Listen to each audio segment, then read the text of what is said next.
This week's portion, Shemot, is the first in the book of Exodus, also called Shemot, which contains in it Moses' call to prophecy. I'd like to focus on this call because it's interesting to contrast Moses' call with those of other prophets in the Bible and other important figures who have had communication with God.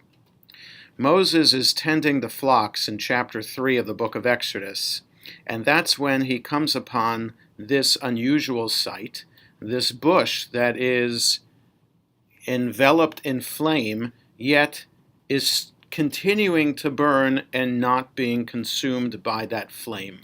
It's an unusual sight, and then from the midst of the flame, Moses hears God's voice calling out to him, telling Moses to go down to Egypt and lead the people out of slavery and into the promised land.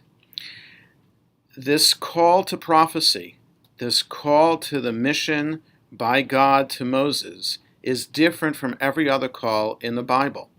When Abraham first speaks to God, God simply says to Abraham in chapter 12, God says to Abraham, "Get up and go to the land I will show you." When God speaks to Isaiah for the very first time, we're told in the very first chapter, Chazon Yeshayahu ben Amoz. This is the vision of Isaiah, the son of Amoz. Ezekiel, chapter 1 of his book, Ezekiel sees a chariot descending from heaven. God approaches all the other prophets all of a sudden, and in fact, quite literally out of the blue. Yet with Moses just happens to be tending the flocks and come upon this vision.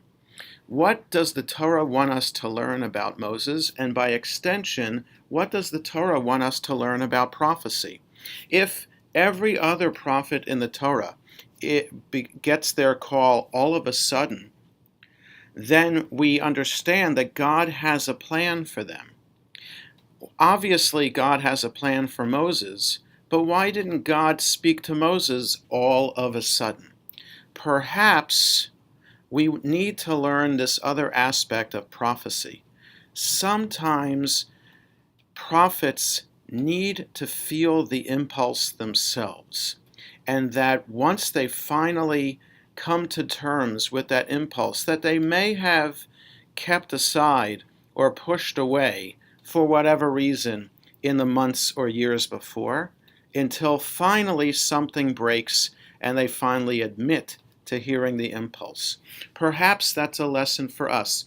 We need to feel the impulse within us to do good, and not only to do good, but to feel as if God is calling us to do good. I can see no better lesson than Martin Luther King Day, which was just observed this week. The idea that we need to do right, as Martin Luther King himself said, we need to do right because that is right. And we need to act for change. We need to advocate for the poor and the disadvantaged, and we need to respond to the impulse that is within all of us. Shabbat Shalom.